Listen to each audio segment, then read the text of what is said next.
दोस्तों ये कहानी एक ऐसे टीनेजर की है जो कि अपनी जवानी में एंटर कर रहा है और जब उसे अपनी जवानी का एहसास होना शुरू होता है तो उसी दौरान उसे टाउन की सबसे खूबसूरत और शादीशुदा औरत मालिना से प्यार हो जाता है। और इसके बाद मालिना का असर उसके ऊपर किस कदर छा जाता है, आइए जानते हैं। इस फिल्म का नाम है मालिना।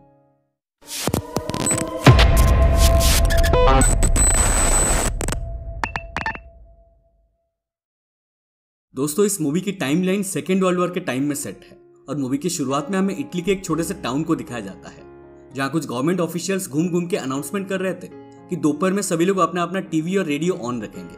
हमारे देश के लीडर मोसोलिनी कुछ अनाउंसमेंट करने वाले हैं जो कि सभी को सुनना है। फिर सीन कट होता है और हम रेनाटो नाम के एक लड़के को देखते हैं जो कि अपने डैड के साथ नई साइकिल खरीदने आया है। साइकिल खरीदते टाइम मैकेनिक रेनाटो को यह समझा रहा था कि उसे साइकिल का ख्याल कैसे रखना है और जब रेनाटो मैकेनिक की सारी बात को समझ लेता है तब वो साइकिल लेकर टाउन में जाता है अपने दोस्तों को दिखाने के लिए। फिर हम देखते हैं कि जब रेनाटो टाउन से गुजरता हुआ अपने दोस्तों के पास जा रहा होता है तब टाउन के सभी लोग सड़क पर जुटे हुए हैं और वो मोसोलिनी की अनाउंसमेंट लाउड स्पीकर पर सुन रहे हैं। अनाउंसमेंट से हमें यह पता चलता है कि इटली ने फ्रांस के खिलाफ युद्ध छेड़ दिया है जो कि एक बहुत बड़े डिजास्टर की शुरुआत है। फिर हम देखते हैं कि जब रेनाटो अपने दोस्तों के पास पहुंच जाता है तो उसके दोस्त नई साइकिल को देखकर बहुत खुश होते हैं, मगर तभी फ्रेंड सर्कल में मौजूद एक दोस्त सभी लड़कों से कहता है कि सब बैठ जाओ, वो आ रही है। ये बात सुनते ही सारे लड़के दीवार किनारे बैठ जाते हैं। रेनाटो सोचता है कि पता नहीं कौन आ रही है जिसका वो सब इंतजार कर रहे हैं। फिर कुछ सेकंड के बाद उस टाउन की सबसे खूबसूरत औरत जिसका नाम मालिना है वो सड़क से गुजरती है। मालिना को देखते ही रेनाटो की बॉडी में एक ऊर्जा दौड़ने लगती है और पहली नजर में ही उसे मालिना से प्यार हो जाता है। इसके बाद हम देखते हैं कि जब मालिना चलते हुए आगे चली जाती है तो रेनाटो और उसके सारे दोस्त अपनी साइकिल से मालिना को तब तक फॉलो करते हैं जब तक मालिना उनकी नजर से बहुत दूर नहीं चली जाती। ये सारे लड़के अपने नए नए जवानी के जोश में मदहोश हैं, इसलिए ये लोग अभी लव और लस्ट के बीच का डिफरेंस नहीं जान पा रहे और ऐसी हरकतों से उन्हें मजा आ रहा है। अब मालिना का जादू रेनाटो पर इस कदर छाता है कि वो उसकी एक झलक पाने के लिए हर जगह उसका पीछा करने लगता है। ऐसे ही एक दिन हम देखते हैं कि रेनाटो स्कूल खत्म होने के बाद मालिना के घर के बाहर जाता है और वहां सड़क के दूसरी ओर बैठकर वो मालिना को एक बार देखने की कोशिश करता है। फिर मालिना अपने घर का दरवाजा खोलती है और रेनाटो को अपने पास बुलाती है। रेनाटो धीरे धीरे उसके पास आता है और तब मालिना रेनाटो से कहती है कि मेरे लिए प्लीज सिगरेट ला दो। अब पैसे लेने के दौरान रेनाटो मालिना के बहुत करीब होता है जिससे उसके शरीर में 100 के स्पीड में करंट दौड़ने लगता है, मगर तभी एक झटके के साथ रेनाटो का सपना टूट जाता है और यहाँ हमें पता चलता है कि रेनाटो बस खुली आंख से सपना देख रहा था। फिर आगे हम देखते हैं कि रेनाटो अपने डैड की पैंट चोरी करके उसे अपने नाप का कटवा देता है और अपने बालों को भी कटवाता है।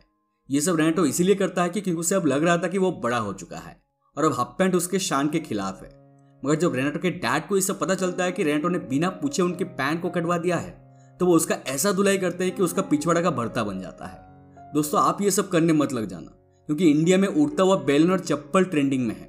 रेनाटो मालिना के प्यार में इस कदर पागल हो गया था कि वो इस बात को जानकर भी अनजान कर देता है कि मालिना एक शादीशुदा औरत है जिसका पति सेकेंड वर्ल्ड वॉर की जंग में गया हुआ है और इसी का फायदा उठाकर सिर्फ रेनाटो ही नहीं बल्कि टाउन के ज्यादातर मर्द मालिना को पाना चाहते हैं। अब आगे हम देखते हैं कि रात में रेनाटो अपनी खिड़की से बाहर निकलकर मालिना के घर जाता है। मालिना के घर से सट्टा हुआ एक पेड़ है और उस पेड़ पर चढ़कर रेनाटो खिड़की के एक छेद से मालिना को देखता है। मालिना अपने कुछ पुराने कपड़ों को सिल रही है और इस दौरान उसने एक नाइट ड्रेस पहनी हुई है। कपड़े सिलने के बाद मालिना एक म्यूजिक चलाती है और अपने पति का एक फोटो को अपने गले से लगाकर डांस करने लगती है। इधर रेनाटो मालिना को छोटे कपड़े में देखकर पूरी तरह हवस में चूर है और वो मालिना के बॉडी को बस घूरता ही जा रहा है। अब अगले दिन हम देखते हैं कि रेनाटो मार्केट से वही म्यूजिक कैसेट खरीदता है जो उसने कल रात मालिना के घर सुना था। फिर रात में वो उस म्यूजिक कैसेट को अपने बेड में बजाते हुए बेड पर लेट जाता है और मालिना को इमेजिन करते हुए अपने आप को प्लीज करने लगता है। फिर अगले दिन हम देखते हैं कि आज रेनाटो मालिना का चुपके से पीछा करता है क्योंकि वो जानना चाहता था कि मालिना डेली एक फिक्स टाइम पर घर से बाहर निकलकर कहां जाती है। मालिना का पीछा करते वक्त रेनाटो देखता है कि लगभग टाउन के सभी आदमी और बड़े बड़े गवर्नमेंट ऑफिशियल्स ने मालिना पर नजर गड़ा रखी है। हर कोई मालिना को पाना चाहता है। लड़के जितना ही मालिना को पसंद करते हैं लड़कियां उतना ही मालिना से नफरत करती है और लड़कियों ने मालिना को बदचलन का दर्जा दिया है क्योंकि कोई भी लड़की ये नहीं चाहती है कि उसका बॉयफ्रेंड या उसका पति किसी गैर औरत को देखे। फिर आगे हम देखते हैं कि पीछा करते करते रेनाटो वहां पहुंच जाता है जहां मालिना रोज आती है और ये कोई और नहीं बल्कि उसके फादर का घर है जो कि रेनाटो के स्कूल में टीचर भी हैं। मालिना रोज अपने फादर की देखभाल के लिए वहां आती है क्योंकि वो काफी बूढ़े हो चुके हैं। फिर रात में हम देखते हैं कि रेनाटो अपने बिस्तर में है और वो मालिना को याद करते हुए अपने एक्साइटमेंट के पीक पर पहुंच चुका है और उसका ये एक्साइटमेंट का आवाज पूरे घर में गूंजने लगता है और ये आवाज उसके पिता भी सुन लेते हैं। और चिल्लाते हुए कहते हैं कि अबे ठरकी ऐसा मत कर, नहीं तो अंधा हो जाएगा एक दिन। और ये पहली बार था जब रेनाटो के फादर को ये एहसास हुआ कि उनका लड़का बड़ा हो चुका है। अब नेक्स्ट सीन में हम देखते हैं कि कुछ गवर्नमेंट ऑफिशियल और पब्लिक एक जगह इकट्ठा हुए हैं। ये लोग इकट्ठा होकर टाउन के उन सभी लोगों को याद कर रहे हैं जो रिसेंटली वार में शहीद हुए हैं। और यहाँ हमें पता चलता है कि मालेना का हस्बैंड भी शहीद हो चुका है। ये पता लगने के बाद टाउन के वो सभी मर्द मालेना के ऊपर गंदे नजर डालना शुरू करते हैं जो मालेना को पाना चाहते हैं। मगर लोगों की यह हरकत रेनाटो को बिल्कुल भी पसंद नहीं आती और वो वहां से चला जाता है। अब रेनाटो मालेना के फादर के घर जाता है और दीवार चढ़कर वो घर के अंदर घुस जाता है। घर के अंदर वो देखता है कि मालेना बिस्तर पर लेटकर अपने पति को याद करते हुए रो रही है। रेनाटो मालेना के पास जाता है और मालेना के आंसू पोंछकर उसे किस करता है और उसे वादा करता है कि बड़ा होने के बाद वो उसे समाज से प्रोटेक्ट करेगा, मगर इसके लिए उसे कुछ टाइम चाहिए। बट तभी एक झटके के साथ रेनाटो का सपना फिर से टूट जाता है और यहाँ हमें पता चलता है कि रेनाटो घर के बाहर खड़ा है और फिर से वो खुली आंख से सपना देख रहा है। फिर कुछ दिन बाद हम देखते हैं कि रेनाटो मालेना के घर जाता है और वहां वो देखता है कि मालेना ने अपने गीले कपड़ों को बाहर सूखने के लिए डाला है। फिर रेनाटो धीरे से चुपके से मालेना का एक कपड़ा चुरा कर वहां से भाग जाता है। रात में रेनाटो मालेना के चुराए हुए कपड़े को अपने बदन में लपेट के उसके ख्यालों में खो जाता है और यही उसकी सबसे बड़ी भूल होती है, क्योंकि अगली सुबह जब उसके डैड उसके रूम में आते हैं तो वो रेनाटो को उस लेडीज अंडरगारमेंट के साथ पकड़ लेते हैं। फिर इसी के साथ ही घर में घमासान शुरू हो जाती है और रेनाटो के मॉम डैड उसे घर में दौड़ा दौड़ा कर मारते हैं। रेनाटो की मॉम उस कपड़े को आग लगा देती है और रेनाटो के डैड उसे कमरे में बंद कर देते हैं, क्योंकि अब वो समझ चुके हैं कि लड़का हद से आगे बढ़ रहा है। रेनाटो को कमरे में बंद हुए 3-4 दिन गुजर जाते हैं और वो गुस्से में खाना खाना भी बंद कर देता है, जिससे उसकी तबीयत खराब हो जाती है। तब घर में डॉक्टर आता है और चेकअप करके बताता है कि रेनाटो को बस खुली हवा चाहिए, वो खुद ब खुद ठीक हो जाएगा। अब मजबूरन उसके घर वालों को रेनाटो को फिर से खुला छोड़ना पड़ता है। इसके बाद रात में रेनाटो फिर से मालेना के घर जाता है और उसी पेड़ पर चढ़ के मालेना को देखने लगता है। मगर आज वो देखता है कि मालेना का उस टाउन के एक गवर्नमेंट ऑफिसर के साथ अफेयर्स चल रहा है। थोड़ा समय बिताने के बाद जब वो ऑफिसर मालेना के घर से जाता है तो बाहर उसे एक आदमी मिल जाता है। यह आदमी भी मालेना का एक आशिक है और वो उस ऑफिसर से लड़ने लगता है, क्योंकि वो नहीं चाहता था कि मालेना उससे छोड़कर किसी और का हो। अब लड़ाई के दौरान उस आदमी की वाइफ कुछ पुलिस के साथ वहां पहुंच जाती है और पुलिस वाले से कहता है कि आदमी मेरे साथ धोखा कर रहा है। फिर वो औरत मालेना के घर के बाहर भी हंगामा करती है और कहती है कि औरत हमारे पतियों को हमसे छीन रही है। अब यह बात अगले दिन पूरे टाउन में आग की तरफ फैल जाती है और मालेना को जेल भेजने की बात होने लगती है। इस केस की वजह से मालेना के फादर भी उससे सारे रिश्ते तोड़ देते हैं। अब मजबूरन मालेना टाउन के एक बड़े लॉयर के पास जाती है और उसे अपने केस लड़ने के लिए कहती है। लॉयर भी मालेना के जिस्म का भूखा है, इसलिए वो केस लड़ने के लिए हाँ कह देता है और उसे जितवा भी देता है। केस जीतने के बाद लॉयर मालेना के घर जाता है और उसके साथ डांस करने लगता है। डांस के दौरान मालेना को लॉयर के नियत पता चल जाते हैं और वो रूम में भागने की कोशिश करती है, मगर लॉयर उसे पकड़ लेता है और वो मालेना के साथ जबरदस्ती करता है। इसके बाद मालेना और लॉयर रेगुलरली मिलने लगते हैं। मालेना ऐसा इसीलिए करती है क्योंकि वार में फैली भूखमरी में उसे सरवाइव करने के लिए पैसों की सख्त जरूरत होती है और वो लॉयर उसकी फाइनेंशियल जरूरतों को पूरा कर सकता है। अब कुछ दिन सब कुछ ठीक ठाक चलता है, मगर एक दिन लॉयर अपनी माँ से मिलने जाता है और उसकी माँ अपनी बेटे और मालेना के बीच के अफेयर्स के बारे में अच्छी तरह से जानती है, जिसके चलते उसकी माँ अपनी बेटे को खूब मारती है और कहती है कि तुमने अपने बाप का नाम मिट्टी में मिला दिया। अब इस बदनामी के चलते लॉयर मालेना से अपने सारे रिश्ते तोड़ देता है और यहाँ यह भी कहा जा सकता है कि अब मालेना से उसका मन भर चुका है। फिर आगे हम देखते हैं कि मालेना को सरवाइव करने और भूखमरी से बचने के लिए कुछ और लोगों से भी संबंध बनाने पड़ते हैं और तब मालेना ये बात समझ जाती है कि समाज को उससे बस एक ही चीज चाहिए और वो है उसका जिस्म। फिर एक रात मालेना अपने बालों को काटती है और एक फ्रेश लुक अपना लेती है। अगले दिन हम देखते हैं कि मालेना अपने नए लुक के साथ टाउन में जाती है और टाउन के सभी लड़कों को मालेना का ये रूप मदहोश बना देता है और दूसरी तरफ लड़कियां मालेना को देखकर जलती है। मालेना एक जगह आदमियों के झुंड में जाकर बैठ जाती है और अपने लिए सिगरेट निकालती है। सिगरेट निकालते ही आसपास बैठे सभी आदमी अपना अपना लाइटर जलाकर मालेना के आगे रख देते हैं। अब यहाँ मालेना को ये रियलाइज होता है कि जब वो इज्जत से रहना चाहती थी तब उसको कोई नहीं पूछता था, मगर जब उसने अपने जिस्म को नीलाम करना चाहा तो उसके पास सैकड़ों ऑफर आ गए। रेनाटो डोर से खड़ा होकर ये सब देख रहा होता है और मालेना का ये रूप उसे बिल्कुल भी पसंद नहीं आता। और रेनाटो रोज रात में मालेना को देखने के लिए उसके घर जाता है और वो देखता है कि अब नए नए लोग मालेना के पास खाना लेकर आते हैं और बदले में वो मालेना का जिस्म का इस्तेमाल करते हैं।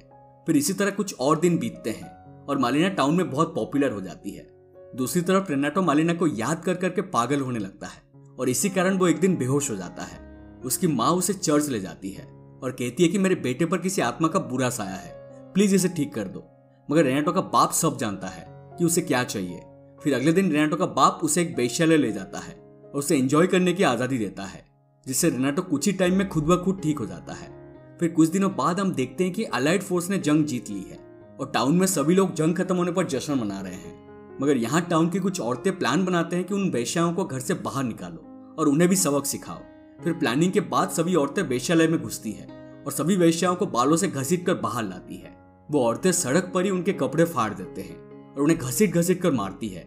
मालिना सभी औरतों का पहला टारगेट होती है, इसलिए वो मालिना को बहुत बुरी तरह मारती है और उसके बालों को काट देती है। रेनाटो और वहां मौजूद कोई भी आदमी उसे बचाने नहीं आता। उल्टा औरतों का ये रूप देखकर सारे आदमियों का फटी पड़ी है।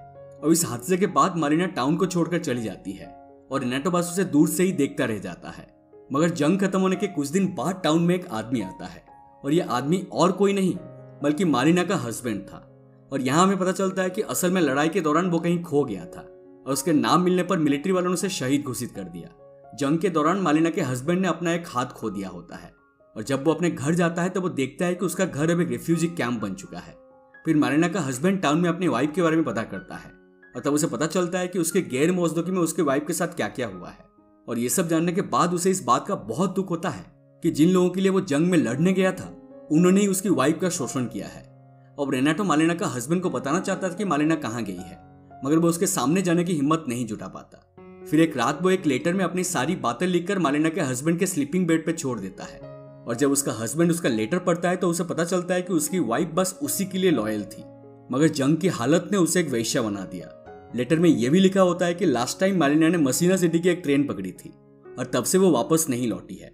अब ये सब जानने के बाद मालिना का हस्बैंड अपनी वाइफ को ढूंढने के लिए उस सिटी में चला जाता है। फिर कुछ दिनों बाद हम देखते हैं कि टाउन में सब कुछ नॉर्मल है और साथ ही बहुत चहल पहल भी है। फिर कुछ देर बाद सभी लोगों की नजर एक जोड़े पर टिक जाती है और ये कोई और नहीं बल्कि मालिना और उसका हस्बैंड है। मालिना का हस्बैंड मालिना को ढूंढकर वापस टाउन में लाता है और बहुत ही इज्जत से उसे टाउन में लेकर घूमता है। सभी लोग ये देखकर हैरान हो जाते हैं क्योंकि ऐसा करने के लिए हिम्मत चाहिए। फिर एक सुबह हम देखते हैं कि मालिना अकेले बाजार में सब्जी खरीदने जाती है और बाजार में वो उसी औरतों से मिलती है जिन्होंने कभी उसे बहुत बुरी तरह से मारा था। यहाँ वो औरतें मालिना को गुड मॉर्निंग कहती है और उसे इज्जत से पेश आते हैं, जिसे सुनकर मालिना थोड़ा सा रुकती है। फिर वो भी गुड मॉर्निंग का रिप्लाई देती है और इसी तरह मालिना सब कुछ नॉर्मल करने के लिए एक पहल भी करती है। अब खरीदारी करने के बाद जब मालिना घर जा रही होती है तब उसके बैग में से कुछ फूल नीचे गिर जाते हैं और तब वही खड़ा रेनाटो जल्दी से आता है और फूलों को इकट्ठा करके मालिना के बैग में रखने लगता है। फिर जब मालिना अपनी बैग उठाकर घर जाने लगती है तब रेनाटो हिम्मत जुटाकर पीछे से कहता है, गुड लक मालिना। मालिना पीछे मुड़ती और स्माइल करते हुए इशारों में थैंक्स कहती है। और इसी के साथ दोस्तों ये मूवी यहीं पर खत्म हो जाती है।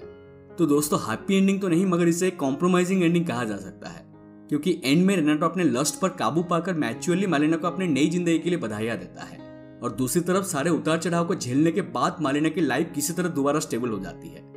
दोस्तों ये मूवी हमें बस रेनाटो और मालिना के बीच का ट्रेजेडी लव स्टोरी को नहीं दिखाता है, बल्कि उससे कई और बढ़कर है।